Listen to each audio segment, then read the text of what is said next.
আসসালামু আলাইকুম, সবাইকে উডপেকার্স একাডেমিতে স্বাগতম। আমি মোহাম্মদ অলিউল্লাহ, বর্তমানে হিসাব মহানিয়ন্ত্রকের কার্যালয়ে অডিটর হিসেবে কর্মরত আছি এবং আমি 41তম বিসিএস এর নন ক্যাডার এবং 43তম বিসিএস এর ভাইবার ফল প্রত্যাশী। সবাই আমার জন্য দোয়া করবেন। বর্তমানে আমি দেশের স্বনামধন্য কোচিংগুলোতে বিসিএস এবং প্রাইমারি শিক্ষক নিয়োগের জন্য প্রস্তুতিতে লেকচারার হিসাবে কর্মরত আছি।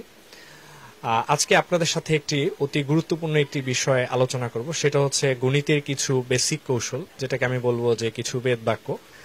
এই কৌশলগুলো আপনি অবলম্বন না করার কারণে এবং আমাদের কিছু গাইডলাইনের অভাবে আমরা গণিতে আশানুরূপ সাফল্য পাই না।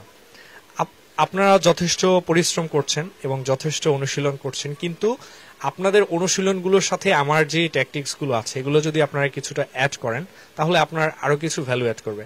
আপনারা যেভাবে পড়ছেন এটা অবশ্যই ভালো, এবং তার সাথে আরো কিছু ভালো জিনিস অ্যাড করে আপনার কম্পিটিটিভ পরীক্ষায় নিজেকে আরো গতিশীল, আরো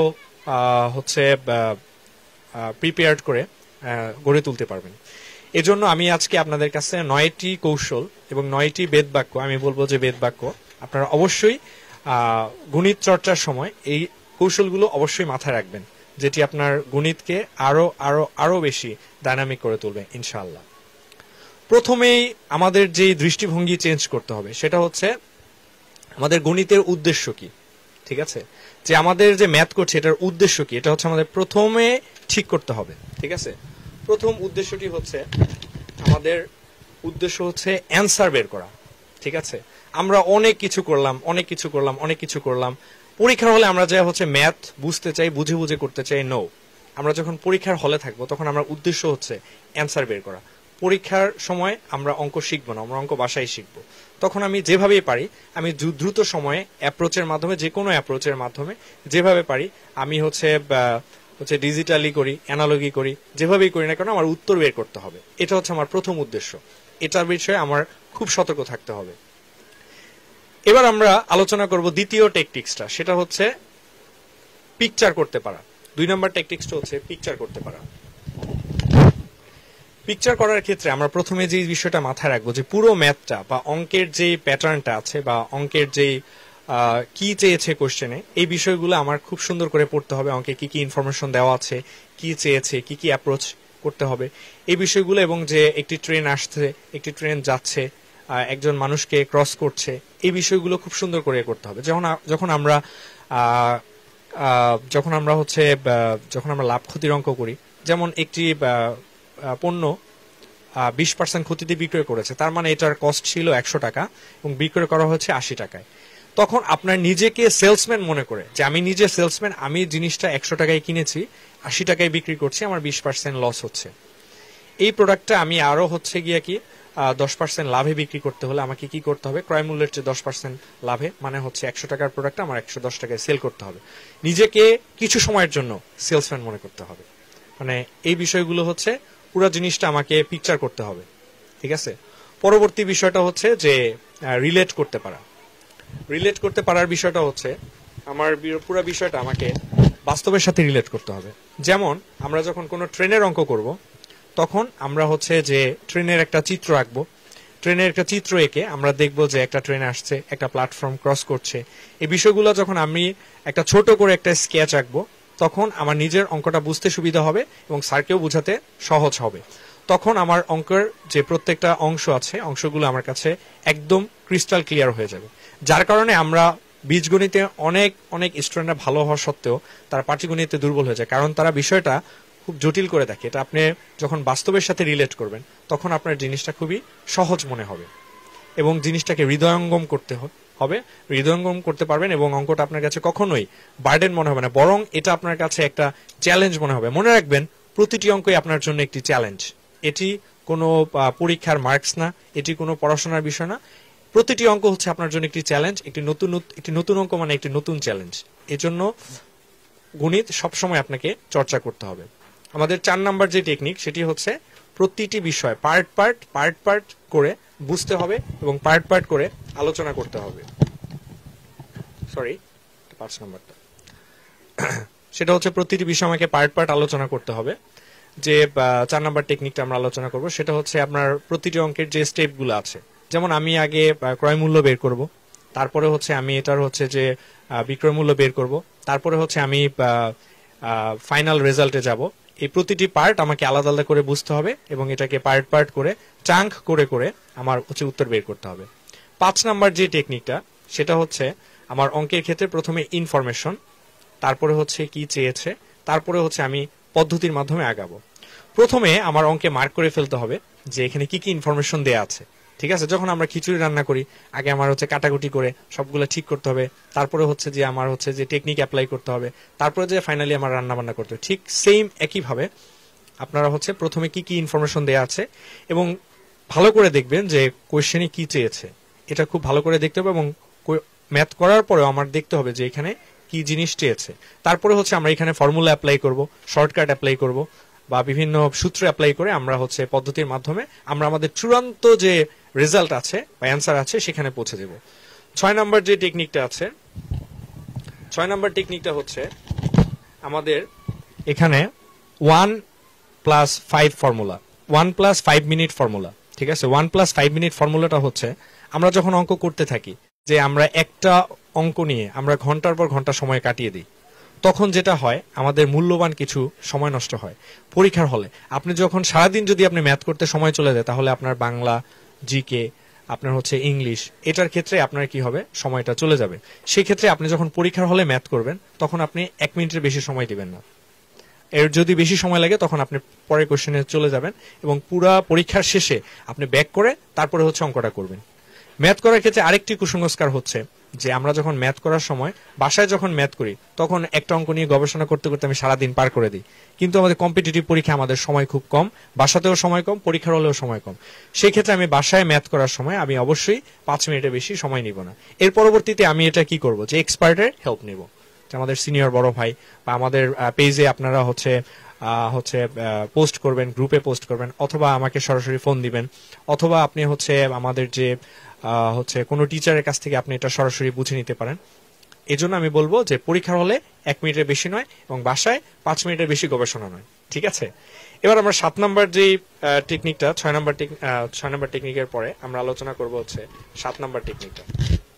7 নাম্বার টেকনিকটা সবচেয়ে গুরুত্বপূর্ণ টেকনিক, সেটা হচ্ছে অপশন টেস্ট বা ওটি। এটা কিন্তু অপারেশন থিয়েটার না, এটা হচ্ছে অপশন টেস্ট। অপশন টেস্ট হচ্ছে এমন একটা ম্যাজিক্যাল একটা বিষয়, আপনি পুরো ম্যাথ না পারলেও আপনি পরীক্ষা হলে শুধুমাত্র অপশনগুলো চেক করে বা আন্দাজ করে করে উত্তরের কাছাকাছি যে আপনি হচ্ছে উত্তর বের করতে পারবেন। সাপোজ একটি পার্সেন্টেজের অঙ্কে আপনার এখানে ক্যাপিটাল কত, মানে মূলধন কত বের করতে বলা হলো। মূলধন কি 50,000, 60,000, 70,000, 80,000 এরকম একটি দেওয়া আছে। সেক্ষেত্রে আমি একটা মাঝামাঝি অপশন 60,000 ধরবো, ধরে আমি হচ্ছে গিয়া ম্যাথটা করার চেষ্টা করব। তখন যদি না হয়, আমার যদি বাড়াতে হলে বাড়াবো বা কমাইতে হলে কমাবো। সেই ক্ষেত্রে আমি খুব অল্প সময়ে অপশন টেস্টের মাধ্যমে আমরা উত্তরটা করে ফেলতে পারবো। যখন আমাদের ইভেন বা অড ম্যান আউট করতে বলা হয় বা হচ্ছে গিয়া কি যে যখন আমাদের জোর বেজোর সংখ্যা দিয়ে গুণ ভাগ করতে বলা হয়, তখন আমি অপশন টেস্ট করে যে জোর সংখ্যা বেজোর সংখ্যা সিলেকশন করে এটা হচ্ছে শুদ্ধি পরীক্ষার মাধ্যমে আমরা অপশনগুলা প্রতিটি অপশনের শুদ্ধি পরীক্ষা করে আমি হচ্ছে আমাদের ডিজায়ার্ড যে অ্যান্সার আছে সেটাতে আমরা পৌঁছে যেতে পারবো।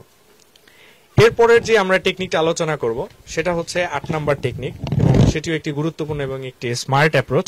সেটি হচ্ছে এক্স ধরা। এটা কিন্তু আপনার এক্স গার্লফ্রেন্ড না, এক্স বয়ফ্রেন্ড না, এটা হচ্ছে আপনার এক্স ধরা। এক্স ধরার ক্ষেত্রে আমাদের খুব কৌশলে এক্স ধরতে হবে। যখন আমরা হচ্ছে কোনো বড় অঙ্ক করতে চাই, বড় অঙ্ক দেয় যেমন হচ্ছে প্যান্টস, ট্রাউজারের দাম, ক্যাপের দাম, সেই ক্ষেত্রে আমি প্যান্টসের ক্ষেত্রে পি ধরবো, ট্রাউজারের ক্ষেত্রে টি ধরবো এবং হচ্ছে ক্যাপের ক্ষেত্রে সি ধরবো।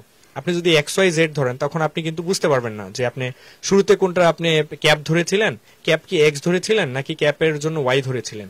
এই ক্ষেত্রে আপনার পরীক্ষা হলে আপনার অনেক সময় নষ্ট হবে। এই জন্য আপনি সরাসরি পি ধরবেন, টি ধরবেন, সি ধরবেন, তাহলে আপনি যেটা করবেন যে সরাসরি উত্তরে পৌঁছে যেতে পারবেন। যখন আমরা ডিস্টেন্স, টাইম, স্পিডের অঙ্ক করব, ডিস্টেন্স ইকুয়াল টু ডি ধরবো, টাইম ইকুয়াল টু টি ধরবো, এভাবে করে আমি হচ্ছে সরাসরি উত্তরে পৌঁছে যেতে পারবো। তারপরে আমরা যখন পাটিগণিতের অঙ্ক করব তখন আমরা হচ্ছে ক্রয় মূল্য সবসময় 100x ধরে করার চেষ্টা করব। যদি 20% লাভে বিক্রি করা হয় তাহলে 120x হবে। সেই ক্ষেত্রে আপনি সরাসরি পার্সেন্টে আপনার উত্তরটা বের হয়ে যাবে। সেই ক্ষেত্রে আপনার অনেক টাইম সেভ হবে এই জন্য আমি বলবো যখন এক্স ধরার সময় আপনি খুব সতর্কতার সাথে এক্স ধরবেন। ওকে, আরেকটি বিষয় সেটা হচ্ছে সবার শেষের যে ফর্মুলা, সেটা হচ্ছে আমাদের যে 9 নম্বর যে অ্যাপ্রোচটা আছে সেটা হচ্ছে আমরা পার্সেন্টেজ বা পার্সেন্টেজ টেবিল অথবা হচ্ছে পার্সেন্টেজ অ্যাপ্রোচ, ঠিক আছে, সরি 9 নম্বর যে অ্যাপ্রোচটা আছে সেটা হচ্ছে পার্সেন্টেজ টেবিল বা পার্সেন্ট ধরার সময় আমরা যেটা করব সেটা হচ্ছে পার্সেন্ট আমরা যখন ধরবো যে পার্সেন্ট আমরা তিনটা দৃষ্টিকোণ থেকে চিন্তা করব। যেমন পার্সেন্ট হচ্ছে যে যেটা পার্সেন্ট সেটাই হচ্ছে আপনার হচ্ছে ফ্র্যাকশন, সেটাই হচ্ছে আপনার হচ্ছে যে ভগ্নাংশ। যেমন আমরা যদি বলি যেমন হচ্ছে 50% মানে হচ্ছে কত, এটা ডেসিমালে হবে 0.5। এটা হচ্ছে আমরা যদি বলি যখন আমি ফ্র্যাকশনে বলবো তখন হবে হাফ। তাহলে আমরা যেটা 50% সেটাই হচ্ছে হাফ, সেটাই হচ্ছে 0.5। এখন আমাদের ম্যাথে যখন যেটা দরকার আমি সেটাই অ্যাপ্লাই করব। আমরা যদি বলি 25%, তার মানে হচ্ছে হাফের অর্ধেক, তার মানে হচ্ছে ফ্র্যাকশন হবে 1/4। আর আমার 0.5 তার অর্ধেক, তার মানে হবে 0.25। তাহলে আমরা হচ্ছে এই টেবল যদি আমরা কতগুলা কমন যে টেবল যে আছে এগুলো আমরা একটা শিট দিব, এটা আপনার মেমোরাইজ করে ফেলবেন। এরকম 10-15টা পার্সেন্টেজ আছে, এটা আপনার মেমোরাইজ করবেন, তাহলে আপনারা ইজিলি আপনারা হচ্ছে অঙ্কগুলো দ্রুত করতে পারেন। যেমন যেটা হচ্ছে 10% মানে হচ্ছে কত 1/10, 10% মানে হচ্ছে 0.1, ঠিক আছে। তাহলে আমরা যদি বলি 20-এর 10% কত হবে, তাহলে এটা হবে হচ্ছে 0.2। 20-এর হচ্ছে 10%, 20-এর 10% হচ্ছে শুধু 2 হবে, সরি 20-এর 10% হচ্ছে শুধু 2 হবে, ঠিক আছে। তো এটাকে 10% মানে 1/10, 10% মানে হচ্ছে 0.1। তাহলে 20-কে যদি আমরা 0.1 দিয়ে গুণ করি উত্তর হবে 2। আবার 20-এর যদি আমি 10% চাই, এটাকে 1/10 দিয়ে যদি আমি গুণ করি তাহলে উত্তর হবে 2। এইভাবে আমরা পার্সেন্টেজে কিছু টেবিল মনে রাখবো যে যেটাই পার্সেন্ট ওইটার হচ্ছে গিয়ে কি যে আপনার হচ্ছে ফ্র্যাকশনে কত হবে এবং ওইটার হচ্ছে যে আপনার হচ্ছে ডেসিমালে কত হবে, এরকম কিছু চার্ট আমরা মেমোরাইজ করব এবং আমরা ওই দৃষ্টিকোণ থেকে চিন্তা করব। তখন আমরা খুব দ্রুত অল্প সময়ের মধ্যে আপনারা হচ্ছে উত্তরটা বের করতে পারবেন। সর্বোপরি এই 9টা অ্যাপ্রোচ আজকে যেগুলো আলোচনা করলাম, এই 9টা অ্যাপ্রোচই আপনার কাজে লাগবে না যদি না আপনি অনুশীলনের সময় এই বিষয়গুলো মাথায় রাখেন এবং নিয়মিত চর্চা না করেন।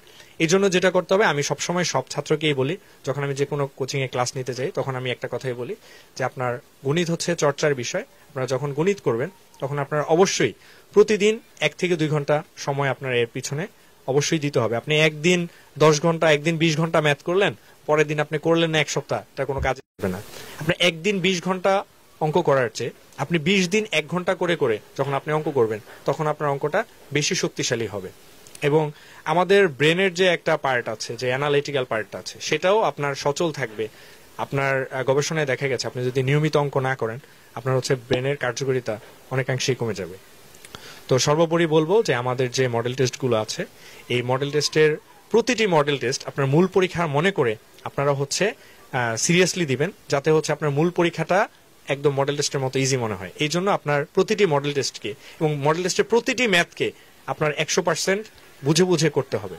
এই জন্য আমরা হচ্ছে প্রতিটি মডেল টেস্টের শেষে একটি সলভ ক্লাসের এবং গণিতের জন্য বিশেষ সলভ ক্লাসের ব্যবস্থা করেছি।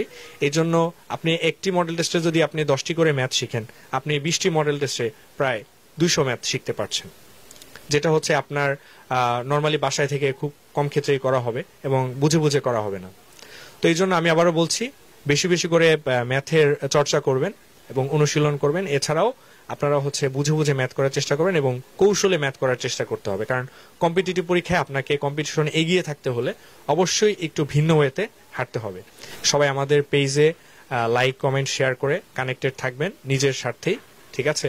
এইভাবে আপনারা কানেক্টেড থাকার মাধ্যমে আপনারা আপনাদের যে স্কিলটাকে আছে আরো আরো আরো শানিত করবেন বলে আমি আশা রাখছি। এই বলে আজকের মতো এখানেই বিদায় নিচ্ছি। সবাই ভালো থাকবেন, সুস্থ থাকবেন। ধন্যবাদ সবাইকে। আসসালামু আলাইকুম।